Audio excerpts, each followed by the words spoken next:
August here from Hannut Comments, and a big welcome back to the channel and to our new subscribers too. And today, once more, we are at the Battle of Hannut and we're going to be exploring another tank engagement. So this episode is entitled Blitzsteel episode 39 in our Blitzkrieg series, the tank battle of PETITE. First, the news and a quick look at basically path, because I didn't realise they were started so early and were running 1896 to 1976, so a long run for them. And here are basically some of the stills. But importantly, we're going to be looking today at the operations around Hannut, and you can see the four phases of Blitzkrieg here. The most critical being obviously the central thrust out of the Ardennes, and it is here that really the battle for France is decided. The Meuse and the Sedan operation are critical to this, because it's this exploitation in the centre that is to make all the difference, when French reserves are obviously drawn off. But if we return to the engagement between 3rd and 4th Panzer and obviously 2nd and 3rd Division Légère Mécanique, there are a huge number of actions that we're trying to explore around this and to understand basically the tank warfare of this period, because this is the first major tank engagement. Here you can see in the red and green 3rd and 4th Panzer respectively. But today we're going to quickly look at Achtung Panzer and the rules we use to wargame this period. We've moved away from cards and have gone to chits, because we find this a lot easier. It's also more helpful for explaining what's going on. So each unit is activated on the number and by sequence. So 1 goes first, 50th last. And this sort of reflects the impetus and the inertia. Critical to this is the activation sequence. So it's rally, move, shoot or compel surrender, assault and breakthrough. Very, very quick steps, but a lot in there. Now let's look at the four phases that we have for the turn sequence: the strategic, tactical, intervention and displacement. And these are the 4 turn phases that we go through. So look, turn phases covers force morale, reserves, interventions, air, naval, off-table support, battle deck draw, and the initiative allocation and inertia of those counters. The second phase is initiative is revealed. Each unit rallies, moves, shoots, compels surrenders, assaults, or battlecraft tests. So that's the main fighting phase. And then we've got interventions like airstrikes, naval gunfire, parachute supply, etc. That comes phase 3. And phase 4 is basically effectively a displacement move following shoot and maneuver, and that's applicable to most units that haven't bombarded. And then we have the final phase where we collect all the counters up again and redistribute. Right, let's get into the mission and the battlescape for this particular action.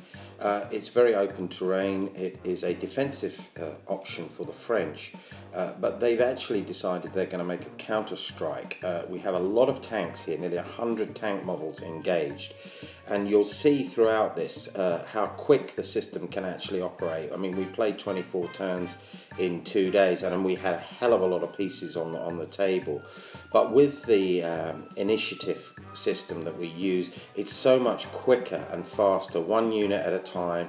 You're moving very quickly. You can learn a lot from it. So these are both correct sort of formations. Panzer supported by infantry, and of course the French the same with them. It is a great battle in itself, because it shows a sort of frontal assault and what the implications are to that. So without further ado, let's get into the battle action, guys. Conditions are good. It's early morning, and the French, who although are going to be trying to hold this river line, have decided to push forward with a preemptive massive counter-strike with at least 50 tanks. The Sumas on the right. In the centre, we've got basically all the Hotchkiss tanks, and effectively along that river line, infantry support, basically anchoring the flanks. Critical to this is going to be the resupply options, because after 12 turns, units, whether they've engaged for 1 or more turns, will have to resupply. So as we can see from here, they're launching just as the Germans open fire with a preliminary planned bombardment. It damages some tanks, and this map really shows what is going on from the initial outskirts. The Germans have only brought on their light armour and are to suffer because of this, but the French bring down heavy artillery and pound consistently at position, causing damage to the door knockers that are caught off guard, the Kratschützen. But here on the right flank of the French, the German light tanks are caught by the Sumas and dash for the wood line. As we can see effectively here, the centre held only by light tanks, and immediately the recon are forced to get into cover as fast as possible. One of the tanks that was destroyed through that preliminary bombardment is brought back into animation. Only active platoons can do that. And you can see here across this table there's a lot of space to manoeuvre. The German infantry has come in on their right flank and is basically pushing up into the cover. Effectively, they're trying to get a dominating position around the crossroads, but as you can see, the French tanks are launching forward in mass. At least 15 to 20 Hotchkisses, supported by some dismounted French infantry who are going to basically spot as well. But the Germans who are caught on their left flank have to punch through, and they do, and they drive in, causing a serious threat and closing to the end of the table with a counter-attack launched by the 1IC, but he's cut down by machine gun fire. And effectively the Panzer Is effectively break through and are threatening with more Panzer Is that have broken through and sort of outmaneuvered the Sumas, but they come racing back in and engage at point blank range. It's a turkey shoot for them. Effectively, the Hotchkisses push up to the crossroads, but the Panzers and the Panzer IIs are going to fight an incredible battle this day. Meanwhile, the French infantry are dug in and ensconced upon that river line. They know what the French armour is about. They're going to push forward, and they're moving all their tanks onto the old rickety bridge. That can take skill checks sometimes when crossing it. The 88, which is caught basically as it deployed, is opening fire, knocks out, blows the hell out of a Hotchkiss tank. But the Hotchkisses keep on coming, pushing and pushing, and they push through, knocking out a Panzer III and a Panzer II, and get round on the flank, destroying the 88, that precious commodity, and effectively get into a gun line against the infantry. There are all sorts of problems, but the German infantry counter-attack and destroy a platoon. They then fall back, along with the rest of their infantry, to the crossroads and those Panzer Is and IIs. When we see the arrival of heavier armour, this is where it appears to be the concentration. On their right flank, a large number of Panzer IIs again, with the support and command tank, with infantry support. And the French basically open fire at point blank range, causing chaos and destruction. The Sumas, meanwhile, are engaging a dogged defence by some Panzer IIs in that wood, the Ds. But there's damage all over the place on the other side. The armoured cars have been caught. Look at the damage they're taking. Smoke is falling everywhere. The Hotchkiss tanks are beginning to suffer from accurate fire, and this map really shows the bombardment, scatter, and where these tanks are manoeuvring. The big black arrows are the German thrusts, the green, the French counters and their thrusts. And you can see what is going on quite clearly. Effectively, the French are moving more rapidly than the Germans, but the Germans have mass now and impetus, but for some reason appear to hesitate.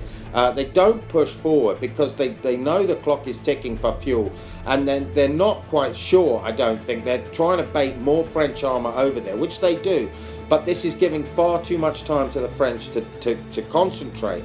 And you can see that horde of armour now approaching under gunfire, and the infantry is now backed up by a lot of light tanks. The Sumas begin to basically press in the centre, engaging and knocking out those Panzer IIs. But the Panzer IIs damaged and in all sorts of trouble. One dashes through, tries to get a rear shot, but she's blown to pieces. And that leaves the Sumas pretty much free as that platoon is annihilated. But you can see the damage down here as the Sumas are basically overrunning the OP team and effectively breaking through. But they're going to retire back to the line as the Panzer IIs engage a heroic tank on that bridge who took nearly 30 hits. And the rest of the sort of Hotchkisses are falling back as the French now, under their tactical doctrine, start to refuel really quick and really early. They want to get their Sumas back to their line and refit and refuel. Look at the damage. We're in turn 10. Heavy losses on the 35s, but the Panzer Is and IIs are being obliterated. Here's now a concentrated French line. Smoke is being used. And as the German tanks begin to advance, they start to run into a number of problems. The Sumas have fallen back to the streamline on that extreme right, and also the Sumas in the middle are pulling back as well. They need to refit. And what we can see around the crossroads is this continuation of battle. Again, you can see that heroic bridge Hotchkiss standing there taking shot after shot as the German infantry and their medics move forward. They're now starting to press, supported by all that armour. They think they can move forward, but the artillery from the French is concentrated. And although the Hotchkisses are damaged now quite heavily, the Germans begin to refit, but it does look a little bit late. They've got some that they've already managed to refit, which is good, but they're the light tanks when we see an air attack by a French aircraft that comes roaring in and bombs and destroys one tank and flies off. This was unexpected for the Germans as well, and they're still hesitantly holding, maybe concentrating, maybe it's part of their strategical plan. But what we can see now is when they do start to move forward, there are problems, because as the time limit inbounds, a lot of those tanks run out of fuel. The Sumas have refueled and now start to move some of them across to the centre. Here you can see all the damage to that strike on the French left flank, but the tanks start to run out of fuel, then out of ammunition, and become isolated in no man's land, with their infantry also caught now without protection. You can see the French counterattack. They race out, pouring for that infantry, machine gunning, as more artillery from the French artillery pounds basically the German positions. A flak opens up, it's 20 millimeters, really letting rip, and they hit another French aircraft, knocking two out of the sky and putting them into the dust. The Sumas have corrected and have fallen back, but as we can see here, although they've knocked out most of the armoured cars, they know that there's going to be a counterattack, and that really forces them to redeploy back behind that river line and refit and refuel. Smoke is being used by the Germans now to try and protect their tanks, which are out of fuel and ammunition.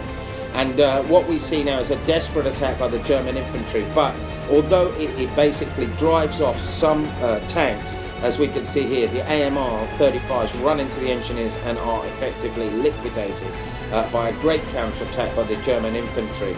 The H-35s pour in and push them back and basically hold them back, thereby trapping the infantry ahead of them, and they become surrounded. When we see Panzer IVs arrive and Panzer IIIs, and they are to fire, and it's a very tense moment because they've concentrated on the German left flank and are now striking forward as a heavy artillery bombardment lands in the centre. Here you can see the open ground, and the Hotchkisses and Sumas basically have to respond. The Sumas whizzing over to concentrate their numbers as a battle takes place between that isolated infantry. The battalion commander basically leads the thick of it, and they drive in and destroy basically the Germans. A great example of a higher command intervention there. And what you can see now is these Sumas that have driven into that centre, obliterating those light tanks, are going to be called about. Look at the damage, and the damage on these German tanks and on the French tanks is staggering in this battle. They're not being knocked out, as I said, and you can see over on this right flank as the P3s and P4s charge now, trying to break through. This was the attack. And unfortunately, both sides are saving very well. The German infantry now break. Their company has bust, and they have to start pulling out. This is a disaster, as a Suma gets hit by a Panzer III, but its fire suppression puts that fire out. And we can see more Hotchkiss 35s that were held in deep reserve supporting that flank. The battalion commander basically has had to flee on that flank, and the pressure is on now, as only two companies are left of the Germans. Those are the light tanks and the heavy. But the French haven't lost anything. They're moving those Sumas over to concentrate all their Sumas against the German medium tanks, and they're dashing across the table like a rapier. The French infantry is moving forward now aggressively, and at that battle at the stream, the Sumas are engaging at point-blank fire against the Panzer IIIs and Panzer IVs. But ultimately, their company then breaks, so the light tanks have gone, and effectively with that, it is going to compel another company morale test on the German Panzer IIIs and IVs. They've only lost 2 tanks. They've inflicted 5 damaged Sumas, or caused 5 Sumas to destroy, but ultimately they break. And it's a French victory, a 3-star rating, and a brilliant game. So, what can we say in postscript? Well, I'll tell you what we can say. This was a surprise attack by the French. It shows what massed armour can do, and we learned masses from this. But look at the casualties. Nearly 85% of that German panzer unit obliterated. We must never forget the casualties or the fallen guys, but this was really interesting, and we are going to feed back more about what we've come up to on this. So this is Blitzkrieg, guys. I really hope you enjoy it. We've enjoyed making it so far, and there will be a follow-up video on the tank tactics. So it's bye for now.